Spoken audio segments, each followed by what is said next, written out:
The moment the little boy tugged at her sleeve and whispered, "Mama, I'm still hungry." She looked around the crowded cafe, embarrassment burning in her eyes.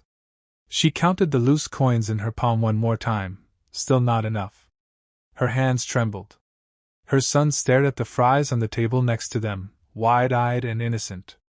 So the single mom swallowed her pride, stepped closer to the stranger with the quiet, tired face, and asked with a trembling voice, "Can we share your fries, sir?" She didn't know. She had just spoken to a billionaire who desperately wished he had someone, anyone, to share a meal with.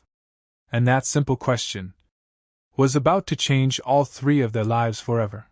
Rain tapped softly against the cafe windows, matching the heaviness in Ethan Cole's chest.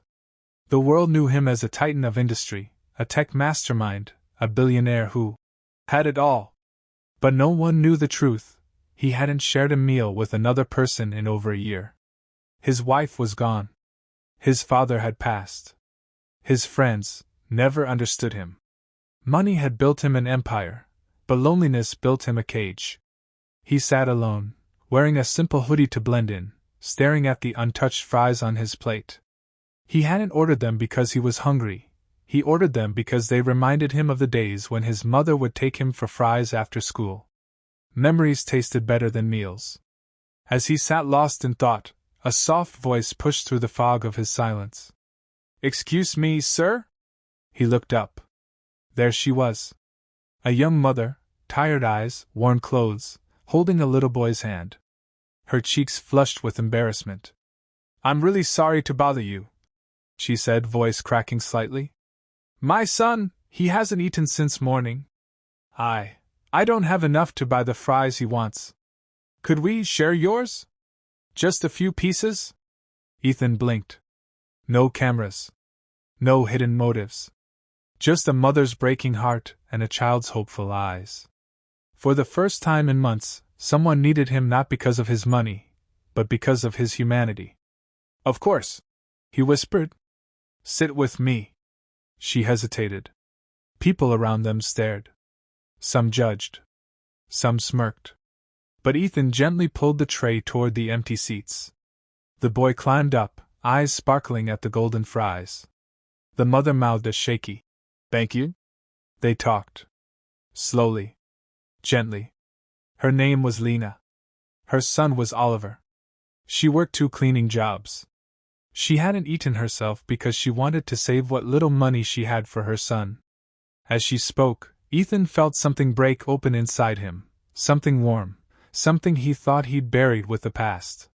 But just as the moment softened, the challenge of life struck again.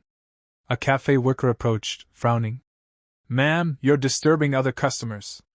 If you can't buy anything, you can't sit here." Lena froze. Her son shrank back. Shame washed over her. But Ethan stood up, firm, calm, and protective. "They're here with me," he said. "And as far as I know, sharing fries isn't a crime." The worker scoffed. "Sir, this is policy." Ethan pulled out his phone. "Great. Then I'll take this matter up with your owner." "Who do you think you are?" the worker snapped. Ethan smiled bitterly. "The guy who pays your owner's rent every month." The worker's eyes widened. The manager hurried over. Suddenly, the room changed. But Ethan wasn't done. He turned to Lena. "Let's go somewhere better. Somewhere you don't have to apologize for asking for food." She hesitated again. "Why are you being so kind to us?" Ethan looked at her son finishing his fries with innocent joy. "Because someone should be." Ethan took them to a quiet family diner, warm lights, smiling staff, no judging eyes. Lena and Oliver ate properly for the first time that day. Ethan didn't rush their conversation. He asked about their life, their dreams, their struggles. Lena confessed she'd been fired 2 weeks ago from one job for taking a day off when Oliver was sick. She was behind on rent. She had no relatives. No support. No chances left. "I just want a normal life for my son," she whispered, eyes glistening. "I don't want him to remember hunger or fear." Ethan's throat tightened. He remembered being that child once, the one who ate fries slowly so they would last longer. When Oliver started drawing little pictures on a napkin and humming softly to himself, Ethan leaned forward. Lena, what if I offered you a job?